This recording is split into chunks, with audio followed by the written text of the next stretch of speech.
شروع اللہ کے نام سے جو بڑا مہربان نہایت رحم والا ہے۔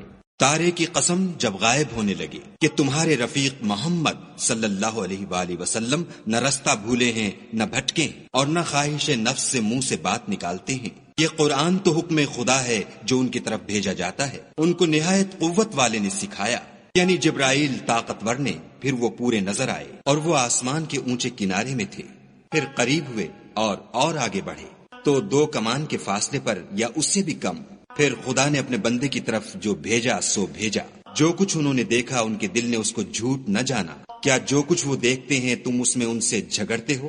اور انہوں نے اس کو ایک اور بار بھی دیکھا ہے، پرلی حد کی بیری کے پاس، اسی کے پاس رہنے کی بہشت ہے، جبکہ اس بیری پر چھا رہا تھا جو چھا رہا تھا۔ ان کی آنکھ نہ تو اور طرف مائل ہوئی اور نہ حد سے آگے بڑھی۔ انہوں نے اپنے پروردگار کی قدرت کی کتنی ہی بڑی بڑی نشانیاں دیکھیں۔ بھلا تم لوگوں نے لات اور عزا کو دیکھا اور تیسرے منات کو کہ یہ بت کہیں خدا ہو سکتے ہیں؟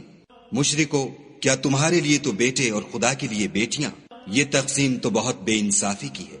وہ تو صرف نام ہی نام ہیں جو تم نے اور تمہارے باپ دادا نے گھڑ لیے ہیں۔ خدا نے تو ان کی کوئی سند نازل نہیں کی۔ یہ لوگ محض ظن فاسد اور خواہشات نفس کے پیچھے چل رہے ہیں، حالانکہ ان کے پروردگار کی طرف سے ان کے پاس ہدایت آ چکی ہے۔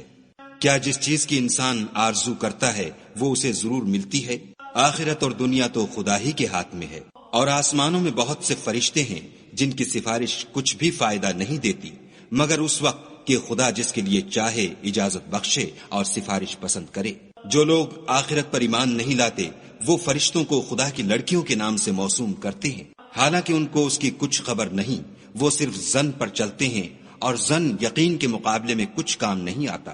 تو جو ہماری یاد سے روگردانی کرے اور صرف دنیا ہی کی زندگی کا خواہاں ہو اس سے تم بھی منہ پھیر لو۔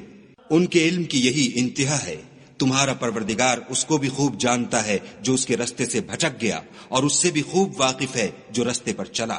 اور جو کچھ آسمانوں میں ہے اور جو کچھ زمین میں ہے سب خدا ہی کا ہے، اور اس نے خلقت کو اس لیے پیدا کیا ہے کہ جن لوگوں نے برے کام کیے ان کو ان کے اعمال کا برا بدلہ دے، اور جنہوں نے نیکیاں کی ان کو نیک بدلہ دے۔ جو صغیرہ گناہوں کے سوا بڑے بڑے گناہوں اور بے حیائی کی باتوں سے اجتناب کرتے ہیں، بے شک تمہارا پروردگار بڑی بخشش والا ہے۔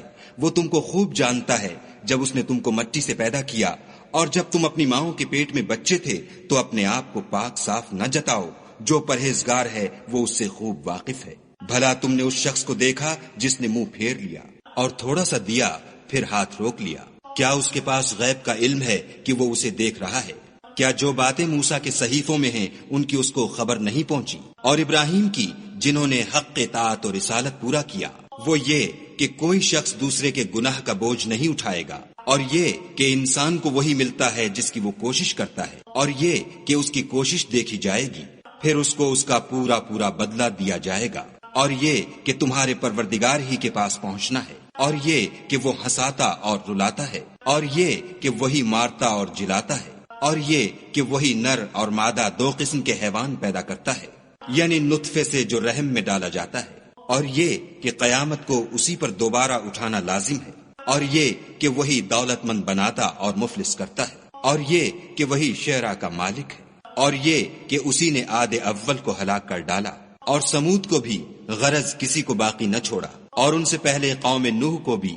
کچھ شک نہیں کہ وہ لوگ بڑے ہی ظالم اور بڑے ہی سرکش تھے، اور اسی نے الٹی ہوئی بستیوں کو دے پٹکا، پھر ان پر چھایا جو چھایا۔ تو اے انسان، تو اپنے پروردگار کی کون کون سی نعمت پر جھگڑے گا؟ یہ محمد صلی اللہ علیہ وآلہ وسلم بھی اگلے ڈر سنانے والوں میں سے ایک ڈر سنانے والے ہیں۔ آنے والی یعنی قیامت قریب آ پہنچی۔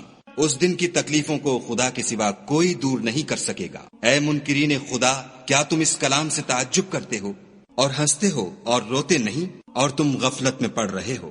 تو خدا کے آگے سجدہ کرو اور اسی کی عبادت کرو۔